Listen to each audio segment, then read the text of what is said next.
would like to introduce all of you to our next speaker, Fabio Pliger, flying in from the USA, with the title of the talk, PyScript and the Magic of Python in the Browser. Fabio is the creator of PyScript and is the principal software architect for Anaconda Inc. PyScript is a unique library in its genre and lets users create beautiful and complex visualizations from Python without writing JavaScript or HTML. How wonderful is that? I can still remember the excitement when I first read about PyScript when they announced it during PyCon US in 2022. So can we have a round of applause for Fabio, please?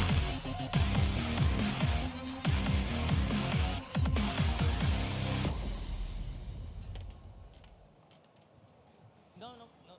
All right. Thank you for coming. It's actually a great idea to have lunch in the room because actually I don't really know if you're here for the talk or the food, but it boosts my ego, so it's amazing. Amazing to see a full room. So thank you again for coming. I've, as usual, changed my slides and everything until last minute. Given the network, the Wi-Fi, I'm not sure it's a good idea. So, and I also haven't really tried to go through the talk, and I have a lot. So I'll go really fast, and I'll try to adapt based on your feedback. So if you feel like I'm running too fast or something like this, raise your hand, tell me to slow down. Otherwise, I'll just rush through. So thank you for coming. Salam alaikum. Welcome. Forgive me for the pronunciation. I'm trying to be, welcoming. And I'm really grateful to be here. It's a great event. It's a great stage, and it's really a privilege. So before I talk about me, I'd love to hear more about you. So how many of you actually are Python developers? Awesome. How many of you are front-end developers? All right. How many of you have been using Python for more than 10 years? Okay. 5. That includes the people with more than 10 years. All right. I'll flip the question. How many of you have been using Python for less than 1 year? Okay. Great. So, big warning. This talk is full of demos. Actually, it's basically almost all demo. So lots of space for crashing things, and in either way, it's going to be an entertaining experience. Either you'll see me sweating and failing, or it's going to be good. Good. All right, real quick. I was born in Brazil. From a big Italian family, lived half my life in one place, half of my life in Italy. I'm currently based in the US and an American citizen. I'm creator of PyScript. I won't go through everything. I think the summary of all those things really is just that I'm very interested in people and socializing and creating community and relations between humans. And I'm also really interested in technology. And I don't consider myself particularly smart, particularly special, or anything. So really, the many accomplishments in my technical career are really because of how much the Python community is welcoming to people wanting to contribute. So if you're wanting to contribute, especially here, because it's particularly important that we build a community here as well, given the importance of the region and everything. Get involved, reach out. We have many people interested in helping you out.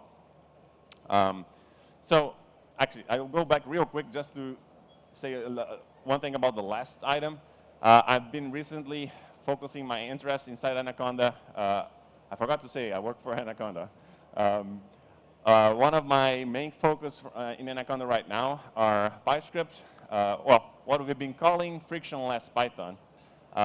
Basically trying to bring Python to non-developers. So I'm currently very focused on PyScript, on all the efforts around Python and Excel, and Python for Education. So if any of these are of your interest or you want to know more, reach out later, and I'll be around. So how many of you know what PyScript is? All right, not that many. Most of you that know about PyScript will probably answer this question about saying, it's just Python on the browser. Really? I'm a little disappointed if you would say that. And for those who didn't know PyScript, you're probably not paying attention. It's been a bit of a hype in the last year. This is the GitHub stars from its beginning in May last year. And you can see how in the first month it had an incredible growth, and it's been growing steady since then as well. Hopefully it's going to grow even faster now. And the point here is, would you say that Chuck Norris is just a man? Obviously not. There's a lot of special powers surrounding that human being that is not a trait for everyone. And I consider PyScript more or less the same kind of thing. Not because of PyScript itself, but because of all the surrounding things and the foundation that PyScript relies on. So to answer that question again, PyScript is Python in the browser, but it comes up with a lot of nice features. Like it allows you to run Python on the main thread, and now it also allows you to run Python on a worker. It means that you can run Python in parallel, and you can have multiple instances of Python running in the browser in parallel as well. It comes in different flavors. You can choose full batteries and have a juicy Python, pretty much the full Python environment with a lot of the main C libraries or Python libraries of the scientific stack. But also you can choose to run a very lean and smart and fast Python, like MicroPython, that basically loads instantaneously. And it's not just Python, really. It brings out a whole ecosystem with it, and you can use the web ecosystem inside Python or use Python inside JavaScript. It provides, in fact, an FFI, which is a foreign function interface, so that you can interrupt between Python and JavaScript and vice versa. It also has experimental support for Lua and Ruby right now, and we plan to add R and Rust hopefully soon. And obviously, there's more. It also provides a Pythonic interface to the web, and I will show you that in a second or later. It also has a plugin. It's a plugin framework. It has extension for web features and stuff like this. And obviously, it doesn't require any installation. All you need is just a browser. So we like to say that PyScript is a platform, which means that it's a piece of software that allows you to create frameworks that allow people to write applications, right? So it sits on top of the browser as you can consider it as your operating system, and it has APIs and things like this. It has a foundation layer like interpreters, and then you have the platform on top. Why would you do that? Why would you write PyScript? Well, first of all, because we deeply believe that people count more than technology, and technology is just the means to an end. So we want to create the systems that allow everyone to write applications and programs. The privilege of being a PhD just to write fast code or a code that works should be extinguished, and we should allow the next generations to increase the percentage of our population that can write programs and understand more about the world and serve themselves, right? Especially in the AI world. And programming is hard. Programming is even harder. We've been focusing the last 10, 20 years around performance, around making things faster, making things scalable, and all of this. And all of that is linked to how we structure applications today. Most of those are has a network layer that complicates things, and when we see programs that are slow, we just say scale your hardware and things like this. And Python, difficult is not a great word here. Python has a learning curve for newcomers. And actually, most of that learning curve is not around the language itself. It's around getting your Python interpreter installed in your system and installing your dependencies and things. Python is hard on the browser. Actually, Python basically doesn't really work on the browser, didn't really work on the browser until 5 years ago with the Pyodide project. And even then, it's kind of hard to get Pyodide running for a non-developer, but not with PyScript. Python is hard on mobile as well, but not with PyScript. And those are the two main hardware and software platforms in the world. Bringing Python to the browser has some side effects, like security. Running Python on the browser, in fact, doesn't expose your applications to the underlying system, meaning that everything blocks at the security layer of the browser. You're not accessing Python files in your system. If I share an application with you, your phone or your laptop and things like this will not interact directly with the Python application, which it makes things way more secure. Portability. You can write PyScript applications and run anywhere a browser runs. Well, a modern browser runs, right? So laptops, mobile, tablets, TVs, Lego bricks, Lego automation bricks, or a Tesla. In fact, I have a nugget for you. Nicholas, I will introduce your next speaker, actually. My name's Nicholas, and I'm a colleague of Fabio's on the PyScript team. I just wanted to show you that when you have Python running via PyScript in the browser, that means you get Python everywhere that you can get a browser. So, for instance, here it is on a desktop. These are some examples, and I'm going to show you Loosey-Goosey. Loosey-Goosey uses the browser's underlying API, audio API, to make honking goose sounds when you click in the right place. And here it is on a phone.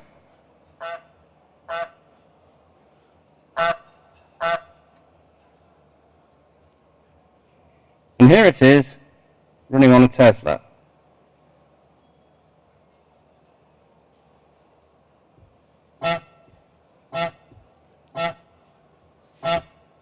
Awesome! I will buy you a beer later, Nicholas. Sorry.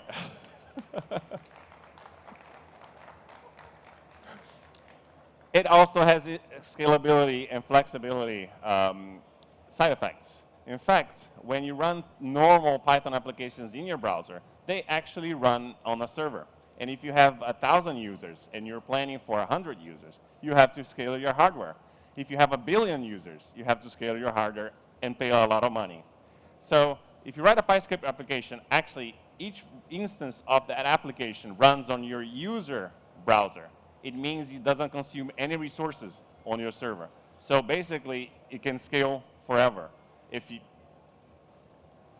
asterisks and read the fine print. But for most applications, it does. Flexibility also means being able to share really quick. If you scan this code, actually, you will see a QR code application that I developed just to share applications with you on the browser.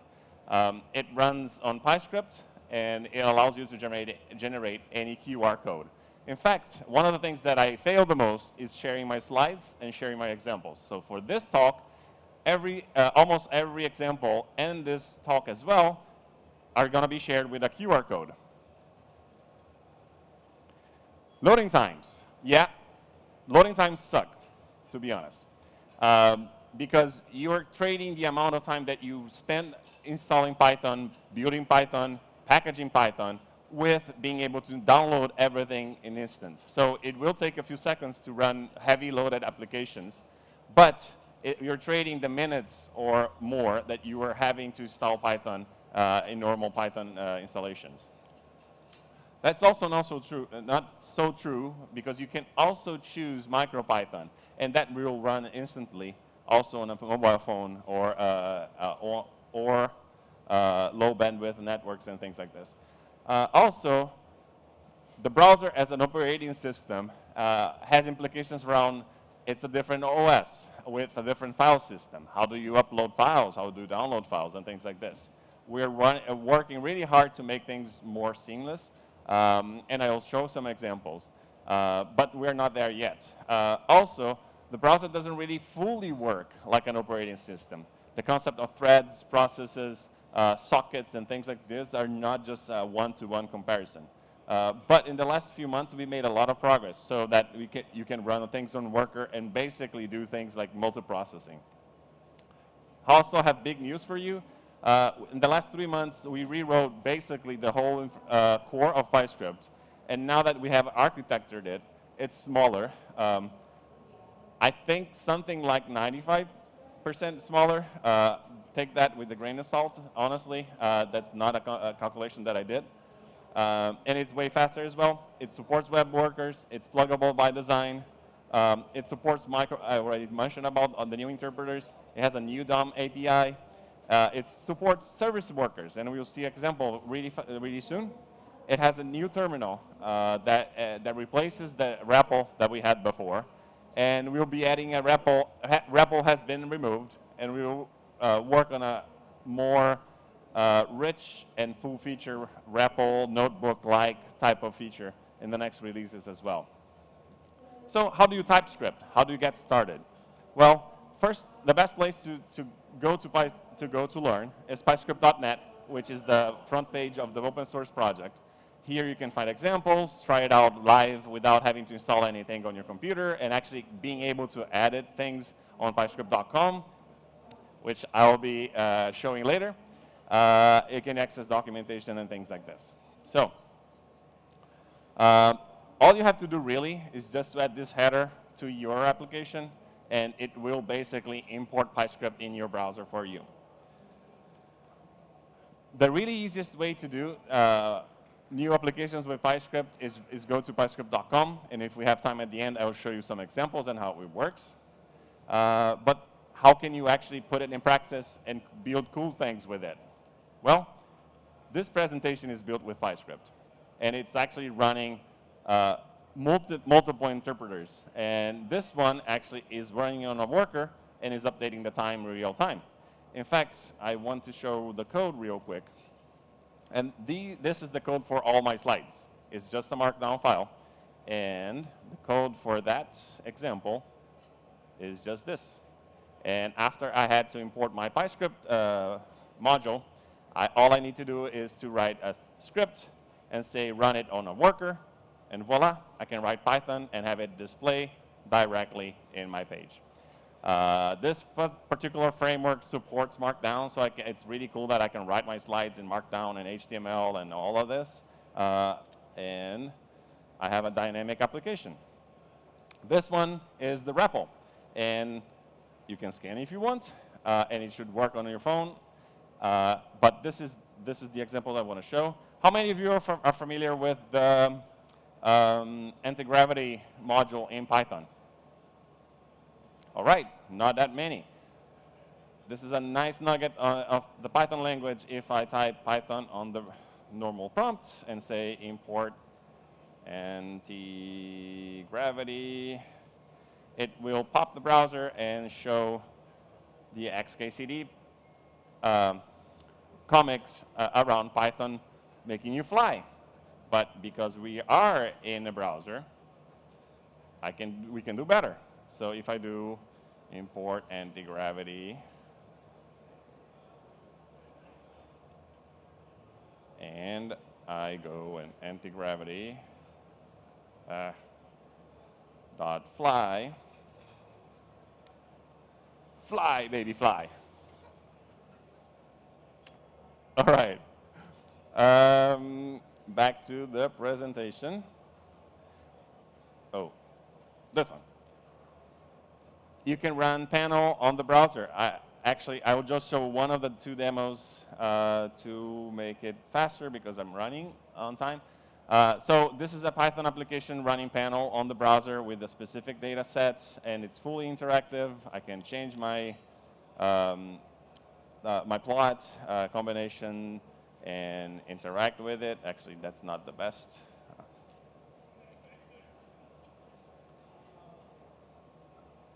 and it doesn't have any communication with the server at all. Actually, I will just show the next one, which is basically very similar. It allows you to appreciate, and create nice dashboards with panel. Also with Visu, if you checked the talk yesterday, Plotly, Matplotlib, yada, yada, yada. Next example. You can actually use pandas to parse files and check files, Excel files on the browser directly without installing Python or anything else.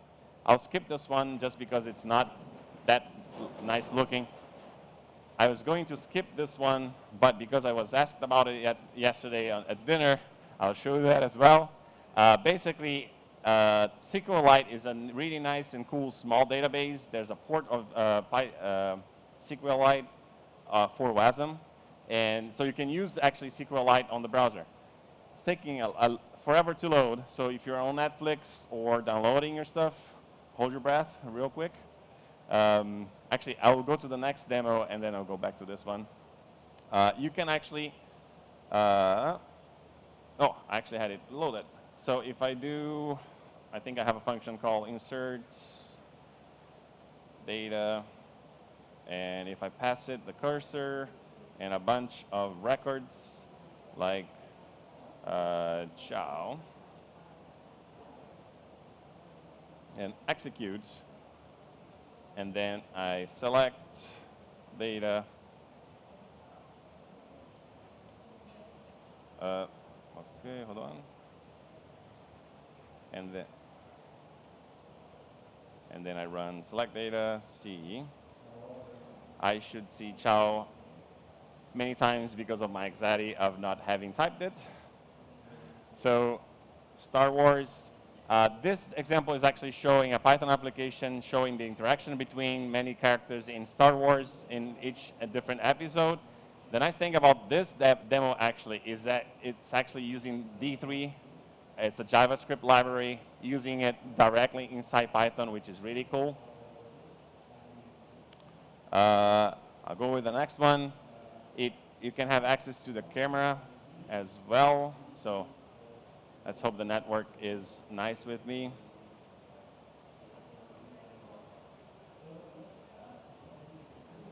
Okay, I'll skip and go back to this one just while it loads. Let me show a few games. So this is a tactile game written in Python directly, and you can interact with it. And of course, I'm going to lose. There you go. But you can actually write really cooler games with something like Pixel, which is a Python framework, a gaming framework that we ported on the browser. And I'll close this because the audio is awful. Another cool example is, well, I was going to show you a connection with Lego robots. This one, but because I left mine at home, Nicholas brought his on. It's not actually connecting to my laptop. It's probably because it's British, so it probably drives on the wrong side or something like this. So I have to skip this one. It's also a good way to change the way we create documentation. So if I open the, oh, not this one. This one. So we are rewriting our docs, and one of our amazing core devs called Jeff Glass wrote a plugin for Make Docs that if you, whenever you have a Python block of code, you can actually turn it to an interactive prompt. So in this case, it wouldn't work because we are using a dependency to this package, but if I don't, I use this to actually just write Python. And I will use this as an opportunity to show you the DOM interface that we wrote. So in this case, if I do from PyWeb, import PyDOM, L equals PyDOM, and then this should be main py, and then say, okay, change the HTML of this to be chow, and then change the style, maybe put background color equals yellow. And then let's make also something like Python. Ah, my God. Change all the paragraphs to have style, background color equals red. And then if I execute this,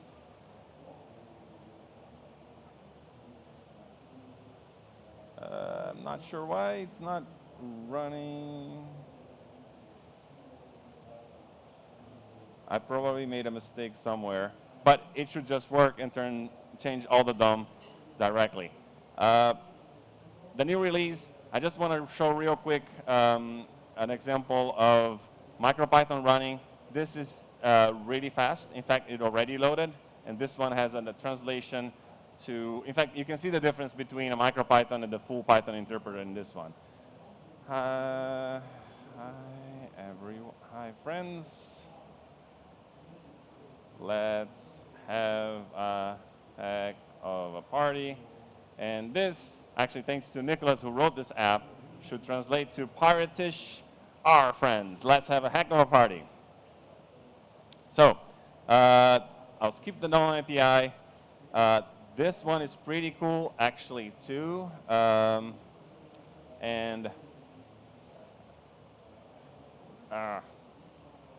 This shows an application with a breakpoint, basically, where we're blocking the code so that we can use the debugger to go back and forth in the code stack.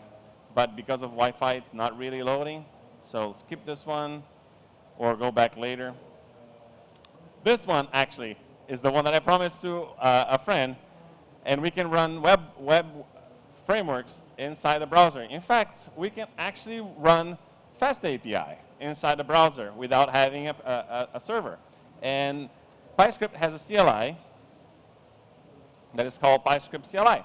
If I run and I create PyScript create, I don't have enough time to explain everything. I have a Fast API file, and I want to convert it to a PyScript app.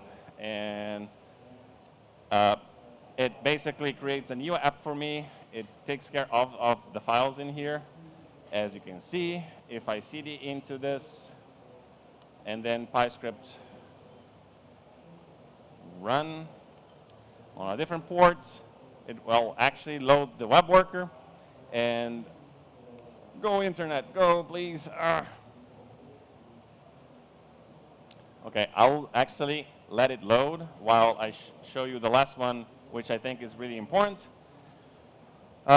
You can actually run AI in the browser. So here, I have a Stable Diffusion model that I loaded in the browser. And I want to load create a Python developer with a fancy mustache hanging out at a beach in Dubai. And then if I generate, okay.